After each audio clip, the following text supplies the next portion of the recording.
What a pleasure it is to see you. I have said for a long, long time that you cannot pay a speaker any higher honor than to audit carefully what he says. And you have been a wonderful audience in this auditorium every night, and I appreciate that so very much. It's a pleasure to see you again. I'm learning new things about all of you, all of it good. And I'll go away from this place, and sometime I'll wake up at 2 o'clock in the morning, and I'll remember where you're seated, and I'll thank God for you. Because we be brethren. We're a kindred spirit. We're a commonality in Jesus Christ, and I'm glad to be a part of it. Thank you for every act of kindness that you have extended to my wife and I. We had a wonderful meal tonight with the McWiggins. Is that right? I got it. McWitties. I'll get it in a minute. We've had a wonderful time every day. I am not ashamed of the gospel of Jesus Christ, for it is the power of God unto salvation to everyone that believeth, to the Jew first and also to the Greek. For therein is the righteousness of God revealed from faith unto faith. As it is written, the just shall live by faith. For the wrath of God is revealed from heaven against all ungodliness and unrighteousness of men who hold the truth in unrighteousness, because that which may be known of God is manifest in them, for God hath showed it unto them. For the invisible things of him from the creation of the world are clearly seen, being understood by the things that are made, even his eternal power and Godhead, so that they are without excuse. Because that when they knew God, they glorified him not as God, neither were thankful, but became vain in their imaginations, and their foolish heart was darkened.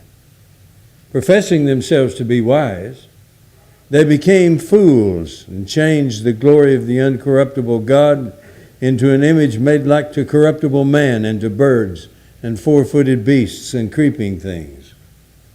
Wherefore God gave them up to uncleanness through the lusts of their own hearts, to dishonor their own bodies between themselves, who changed the truth of God into a lie and worshipped and served the creature more than the Creator, who is blessed forever. Amen.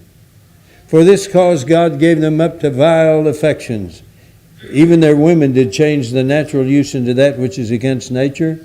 And always likewise the men, leaving the natural use of the woman, burned in their lust one toward another, men working with men that which is unseemly, and receiving themselves that recompense of their error, which was meet. And even as they did not like to retain God in their knowledge, God gave them over to a reprobate mind, to do those things which are not convenient, being filled with unrighteousness, fornication, wickedness, covetousness, maliciousness, full of envy, murder, debate, deceit, malignity, whisperers, backbiters, haters of God, despiteful, proud, boasters, inventors of evil things, disobedient to parents, without natural affection, without understanding, implacable, unmerciful, who knowing the judgment of God, that they which commit such things are worthy of death, not only do the same, but have pleasure in them that do them. This is a description by the Apostle Paul, who operated by the afflatus of the Holy Spirit, when he said, these are the things that happen when people do not retain God in their knowledge, when they give themselves over to a reprobate, unprincipled mind. Now, these things were not written to focus on the year 2014, but I must suggest to you that there are some very, very dastardly things going on that are very, very much like these things that Paul enumerates about the Gentiles.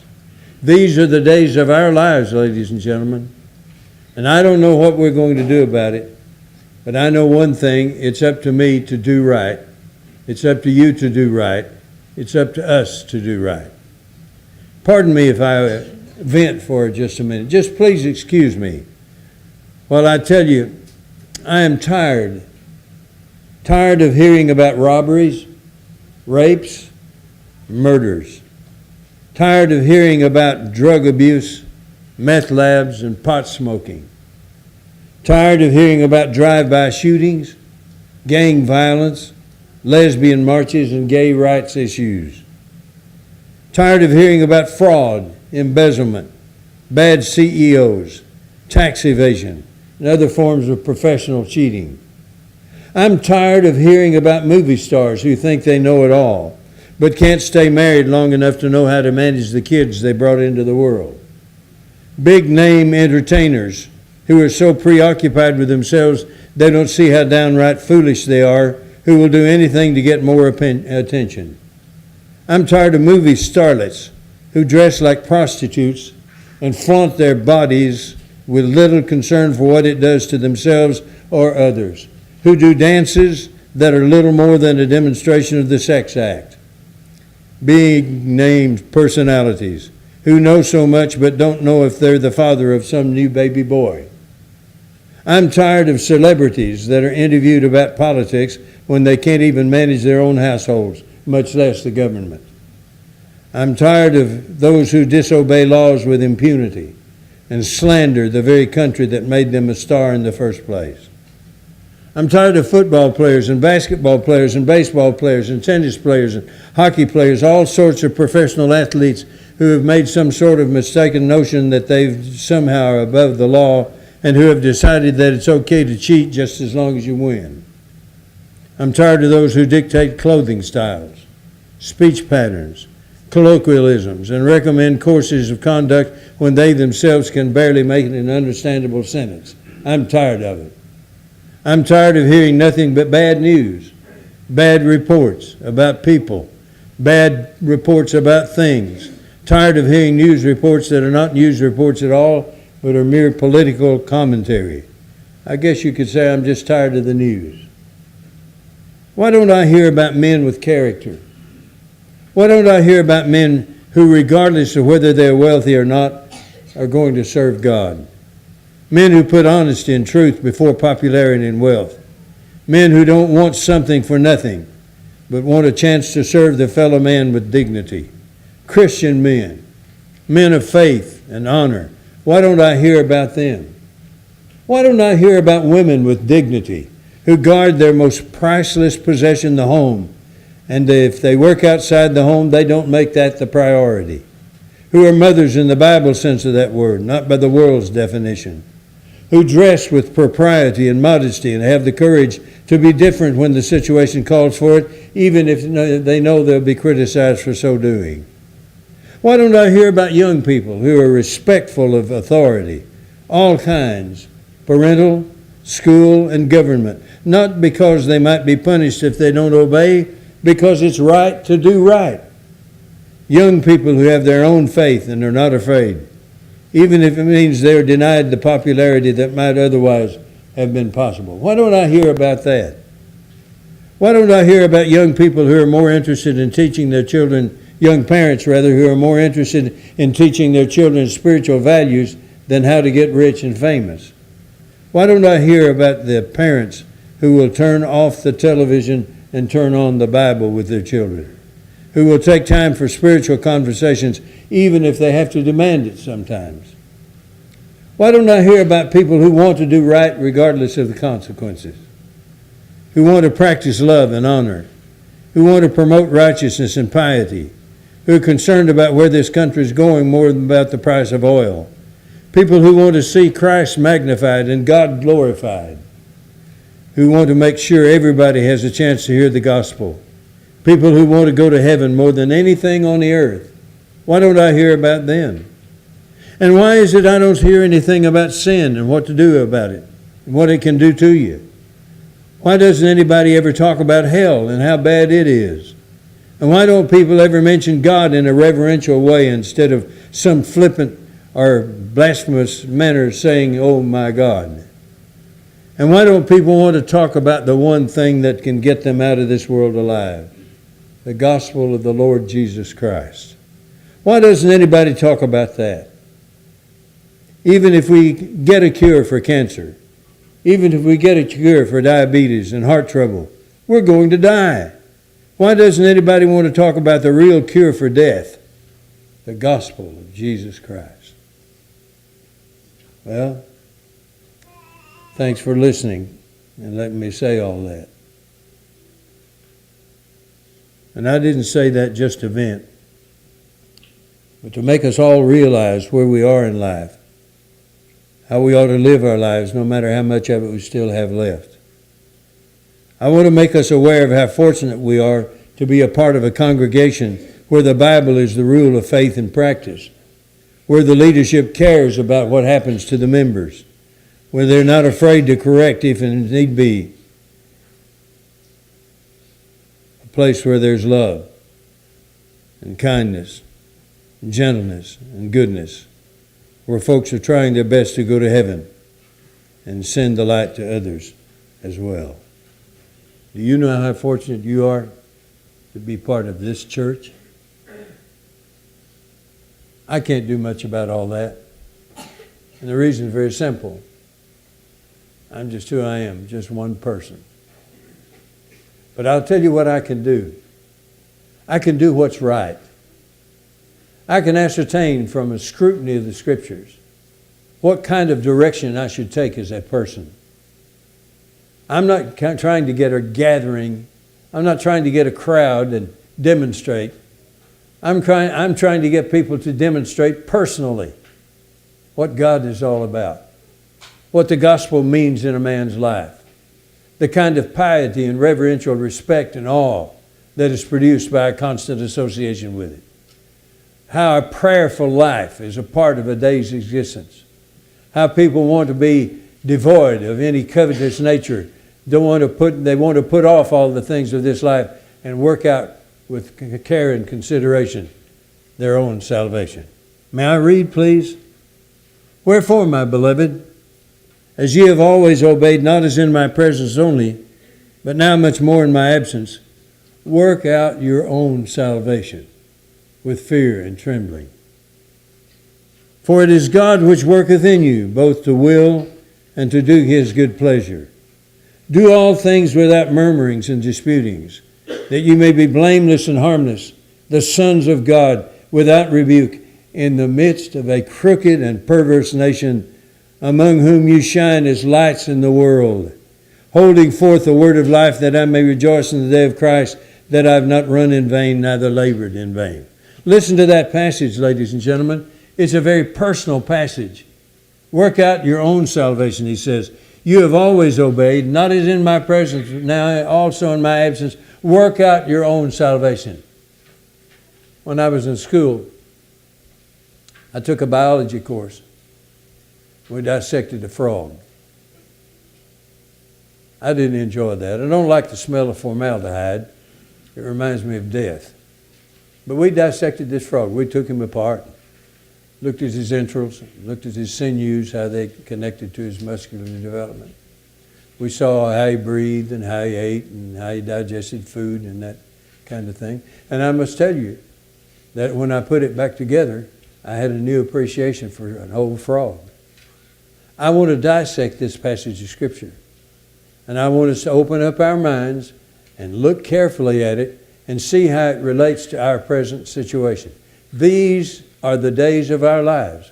What are we to do about them? Well, we ought to get better laws. Maybe we ought to make sure that we elect better officials. Maybe we ought to go on the corner and pass out pamphlets that talk about the dangers of homosexuality and the things that have relationships to it. Maybe we ought to do that. But I'll tell you one thing we can all do and still be lights in the world, and that is to work out our own salvation.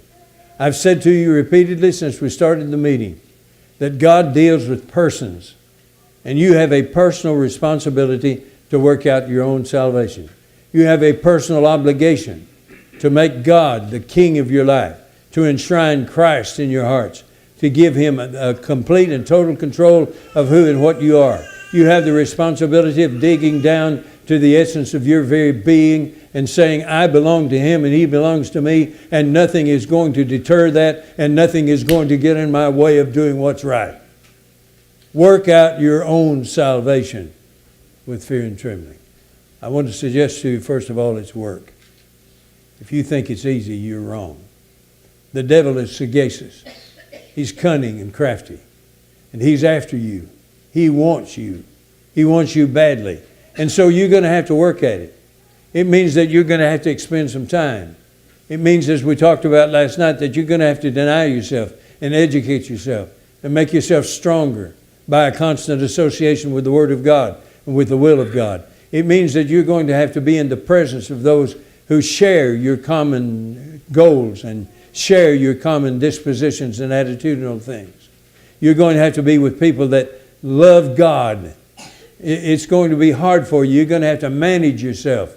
It's work, this business. Give diligence to make your calling and election sure. Knowing that these things are going to come to pass, we must really work at working out our salvation. Notice, if you will, please, you must work it out. Nobody can do that for you. I think one of the wonderful things in life is a wonderful marriage. I've had one for 54 years. And I'm very proud of that. But I can't go to heaven for Norma. She can't go to heaven for me. I can't work out her salvation. She can't work out my salvation. Now, it is axiomatically so that we have an effect on one another's salvation. There's no doubt about that. But the work that takes place is very private and very personal. It takes place in my mind. It takes place in my heart. It's a decision that I make to serve God. I'm going to work out my own salvation. It is my own. I am, I can, I must. Remember that? We are persons, and God deals with us personally, and He wants us to work out our salvation in the midst of an increasingly decadent society, in the midst of an increasingly pit, when people are just descending into a pit of putridity. We stand firmly and we work out our salvation. And it's going to take some time. Work out your own salvation. You can't do it for your husband. Can't do it for you. I went to see a lady one time. She wasn't attending like she ought. I said, we've been missing you, dear. What's wrong? Why are you picking on me? Dean's been there all the time. Her husband. That won't work, folks. You work out your own salvation. Nobody does that for you. You work it out. It's hard, but you work it out. Work out your own salvation. It's yours and nobody else's. Secondly, you work it all the way out. I'm afraid some of us have the idea that just because you get to third base, you score. You don't do that. If you get a base hit and steal second base and somebody gives you another base hit and you get to third, you still haven't scored. You haven't scored until you get back home. And that's true with all of us. We have to work all the way out. The salvation has to be all the way into the termination point. When you leave this world, it'll be okay. Somebody told me about Ken Leach. And they were talking about what he said in the last hours of his life. That he said, is it wrong for me to just want to go home? No, sir, it's not. It is not. What we do, ladies and gentlemen, is work all the way to the end. And if it means we have to hurt to do it, then let it be. Because what's on the other side is so far superior to what we have here that there's no exclamation point that's big enough to put after it. We have a wonderful obligation. We have a wonderful opportunity. We have a wonderful dedication if we're in Jesus Christ. And it is our privilege to work it all the way out. We must not stop. And because you're 80 years old doesn't mean you can stop. And because you're 20 years old doesn't mean that you have so far to go you can't see the end. You have to keep on keeping on all the time. Work, work, work. Seeing then that we are compassed about with so great a cloud of witnesses, let us lay aside every weight and the sin which doth so easily beset us, and run with endurance the race that is set before us, looking to Jesus, the author and finisher of our faith, who for the joy that was set before Him endured the death of the cross, despising the shame, and is set down at the right hand of God on high. That is our journey in an encapsulated form. That is our journey. Pour water on it, and it expands to the whole activity that we have to engage in. He says, looking to Jesus, the author and finisher of our faith. He authored it when we obeyed the gospel of Jesus Christ. He finishes it when we go to heaven, and He says to us, well done, good and faithful servant. We need so desperately to understand that we have to work it all the way out. Just because you got a base hit doesn't mean you can score. Just because you got walked and got on first base doesn't mean you're going to make it home. We have to keep on keeping on. And sometimes you have to slide in under the tag when you get home. It's just hard. Nobody denied that. Jesus never said it was easy. He said, work it out. He said, seeing that you're compassed about with those witnesses, work with endurance. Lay aside all the weights. Lay aside all the impediments. Get rid of anything that gets in the way of your working the salvation out in your life. Now, let me apply that. May I? How are you doing with that? How are you doing with that? Do you ever stop and think, well, I'm halfway there maybe. I'm this old. How am I doing? How old are you spiritually? How are you working your salvation out? Work it all the way out. I would to God that every person who was once a member of this congregation and has drifted off into unfaithfulness were here tonight. I'll guarantee you, I don't know that much about this church, but I'll guarantee you we wouldn't have enough seats for the people. We cannot quit. It's sad to see people just wander by the side. And I don't know very many people, ladies and gentlemen, that get up on Monday morning and say, okay, I went yesterday, I'm quitting the Lord, I'm through with this. They don't do that. It's a gradual demise. It's a gradual situation where you just take a step here and a step there and you go the wrong way. Instead of working all the way out to your salvation, you just get a little longer way, and first thing you know, you're neglecting. You don't come to the services, and you don't pray like you ought to. And the first thing you know, bad language begins. And the first thing you know, one other thing comes along that deters your efforts. And the first thing you know, you say, well, I wasn't really hip on that anyway. And you quit. Don't you quit on me. I need you people. We need one another. We've got to keep on keeping on as hard as we can go. Winston Churchill, I quoted last night, said, never, never, never, never, never quit. And that's as emphatic as I know how to put it. So we have to work our salvation all the way out. Work out your own salvation. And we have to do it when nobody's watching. He says, whether in my absence or my presence only, now much more in my absence, work out your own salvation. It is your own salvation, and you must work it all the way out, but you work it when nobody's watching. A person really determines his faith when he's not watching. I have a little recommendation I make, a little column I write for an e-magazine called Be Wise Small. Be Wise Small. And what I say to people is that you have to form good attitudes. You have to form attitudes that are small attitudes. And when you form those small attitudes and the big things come along that you have to deal with, then you're already habitually involved and you'll make a right choice. Let me illustrate. You ever go to the mall and throw a piece of paper at the receptacle there and didn't hit the bin? You just walk on off. I know a lot of people do that because there's always paper around there. Don't do that. Go pick up that piece of paper and put it in there. And make that a habit in small matters. And not only that, pick up the ones that are not there too, that you didn't put there.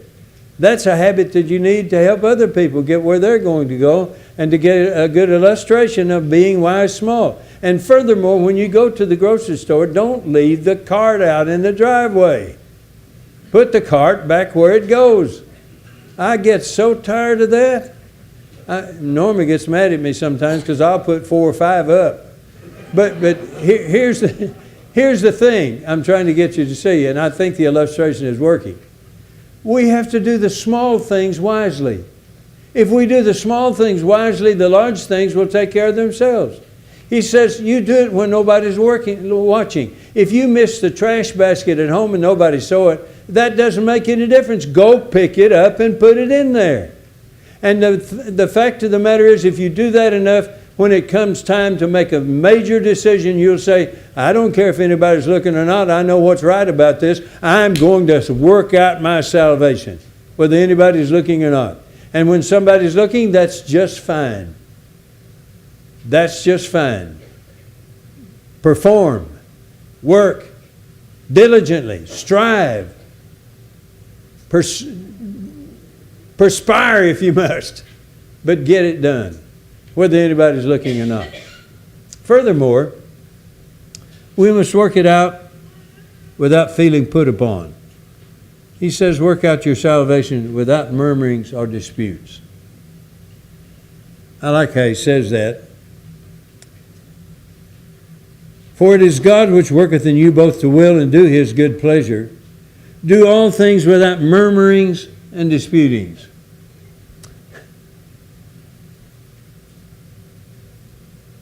Onomatopoeic words are interesting. Buzz is an onomatopoeic word. That's a word that sounds like what it is. When a bee buzzes, somebody made a word out of that by saying buzz. That's what he does. What a dog does is bark, and that's onomatopoeia again. It tells you that it's a sound like murmuring. Murmuring. Doesn't that sound like somebody who's unhappy? Work out your salvation, he says, without murmuring. Without murmuring. Don't go around griping and moaning, oh, the elders have got another gospel meeting coming up. And that fella from Texas is coming back, and he'll be hollering at us again for an hour and a half every night. Don't get involved in that kind of stuff. Murmurings, disarticulated mutterings that are just non-locative, that just don't say anything, that don't edify anybody, don't help anybody, just complaints about everything and everybody. If you have a complaint, go to the elders and tell them what your complaint is. If you have something you want to talk to the deacons about, go to them. That's the way we work out our salvation. It's work. I said it's work. And sometimes you have to kind of sacrifice your pride to do it. Sometimes the only route to success in working out your own salvation is a humble disposition. You know, humility is a hard thing, isn't it? The minute you say you're humble, you lost your humility. Did you ever notice that?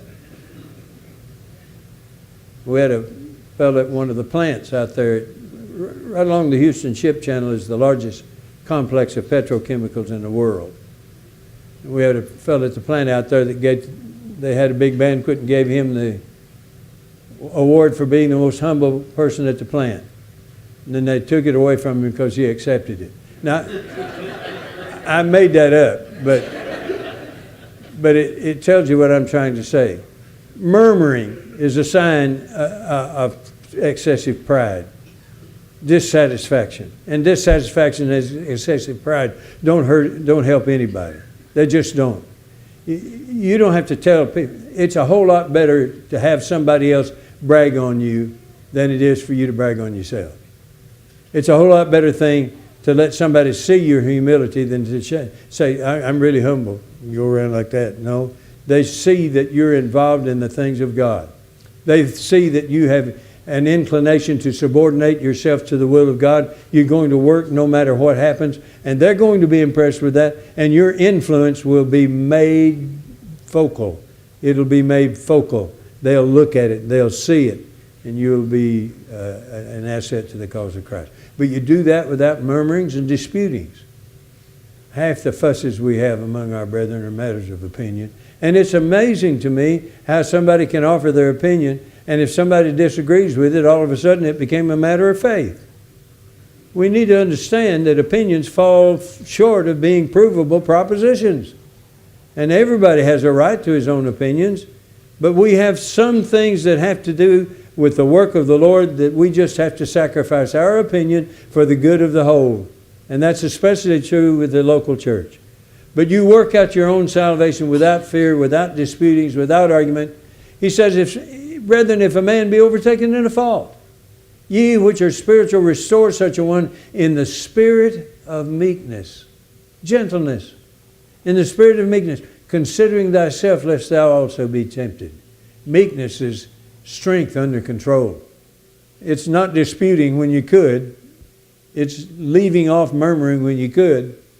It's saying, I'm going to subordinate my will to the will of the elders, and we'll get this done. They're there for the purpose of making those decisions. Let me help.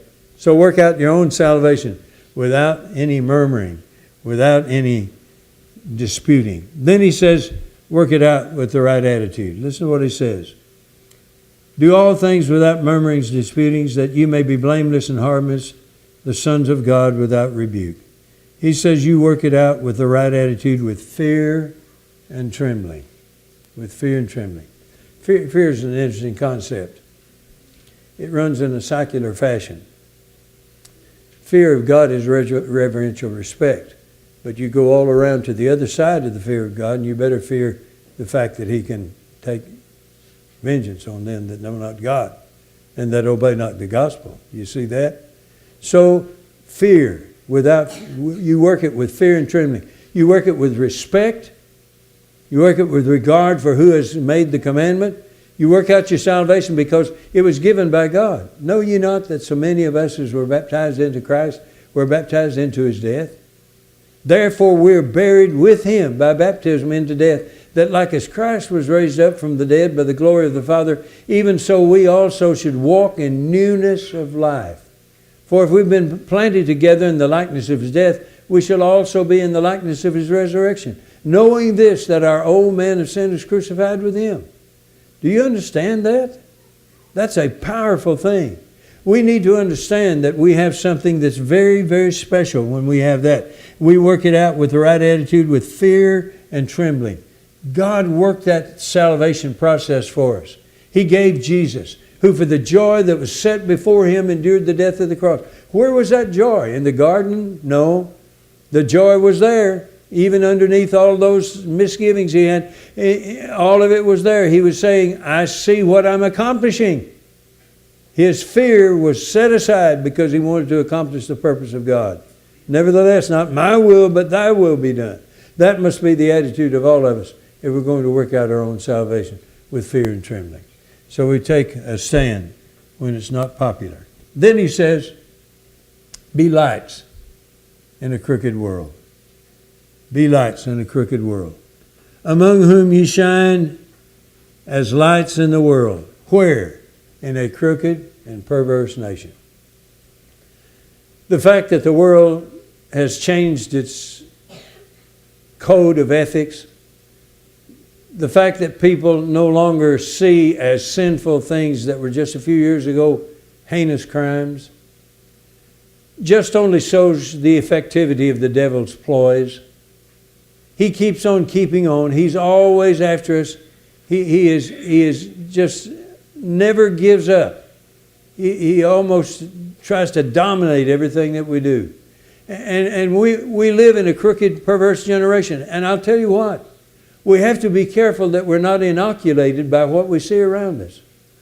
We have to be careful that we don't see it so often that we pay no attention to it anymore. And I'm afraid we do that sometimes. We do that about the way we dress sometimes if we're not careful, ladies. We do that about the way we talk if we're not careful sometimes, gentlemen. We need to be very careful that we don't emulate the world. Oh, we didn't intend to do it. We just have heard it so much and so often that it's over and over part of what we do, and so everybody just kind of joins the force, you see. I am tired. I am really tired. I am sick and tired of hearing people say, oh my God. I am so tired of that, but it has become so prominent among the young people particularly that it's not out, you see it, you hear it even among Christians' kids. And that ought not to be. That is a flippant disregard for God. It is an arrogant, disrespectful saying of God's name. It's a flippant use of it, and it ought not to be. And there are other things like that. How we dress, how we talk, all of these kind of things. We need to be careful that we don't say loudly a lot of things with our silent speech. We need to be very careful. We live in a crooked and perverse society. It seems to me that we're rushing headlong, as I said earlier, into a pit of putridity. We just are, but listen, in the midst of all that, there are Christians. There are people like you. There are people like your wife and your husband. There are people like your children that are trying to do right. We need to thank God for that. And we need to join hands and be productive of faithfulness to one another. Be productive of a confident air of expectation of good from one another. Be involved with one another to the extent that we habitually, even the little things, just walk up to somebody sometime and say, look, I love you. I really appreciate you. I really think you do a lot of good things. We need those kinds of things. We need to draw from one another. The strength can only come from others of the same persuasion. We need that so desperately. We have to keep on keeping on, and we need to help one another keep on keeping on. That's the reason God gave the local church. He gave it so that we can come together and enjoy one another's presence. But not just that. We sing together. We sing together. We sing with the Spirit, with the understanding. And that's more than just the attitude. I heard that all my life. It was the right attitude and the right song or right song. That's not it. It's reaching down to the essence of your being, of who you are, and saying, I'm praising my God because He is my God and I'm His child. And when we do that together, we have strength that this world cannot dominate. When we do that together, we have a spiritual fortress that the juggernaut of the whole world couldn't destroy. If we just keep at it, keep going, and work out our own salvation with fear and trembling. Well, that's what I came to say tonight. I'm through saying that. Somebody said, are you ready? I said, I never know till it's over whether I was ready or not. I was ready tonight. I saw it in your face. I saw it in your character. I saw it in your nods. And I'll tell you how I can tell. The little kids are listening. That's giving them something they'll remember all their lives. We have to give that to them constantly and regularly so they get inoculated against the world. You see the point of that? All of this makes no sense at all to people outside of Christ unless they want to be part of that same kind of operation. It's the only way between here and heaven. We're not going to straighten out the world. It's never been done. It's an exercise in futility. You're never going to straighten it out. I don't care if you're the strongest Republican or Democrat or Independent there ever was. You're not going to straighten the world out. The world belongs to the devil. Love not the world, neither the things that are in the world. For all that is in the world, the lust of the flesh, the lust of the eye, the vainglory of life, is not of the Father, but is of the world. And the world passeth away with the lust thereof. But he that doeth the will of the Father abideth forever. So let us concentrate on the things that have value, the things that have promise, the things that we can count on. Let's count on heavenly things and set our affection on things above, not on things on the earth. If you're here tonight and you would join with us in this fight against sin, if you would join with Jesus Christ and make Him your King. I'm not saying join the church. I'm saying join with Him. Make Him your King. Make His kingdom your kingdom. Come to Him, confessing your faith in Jesus Christ as the Son of God. Repent of your sins with godly sorrow, purpose that you're going to do better, that you're going to change your will with aspect of wrong, and that you're going to serve God. And then when He said, he that believeth and is baptized shall be saved, why don't you do that? If we've been planted together, united together in the likeness of His death, we shall also be in the likeness of His resurrection. Don't you want that? That's really what it's all about in the ultimate reality. If you would come to Jesus tonight, we're not going to look down on you. We're just forgiven sinners ourselves. But we want you to be part of the forgiven sinners. And the forgiven is the part of emphatics emphasis that I want to make in that. So would you come to Jesus tonight while we stand and sing for your encouragement?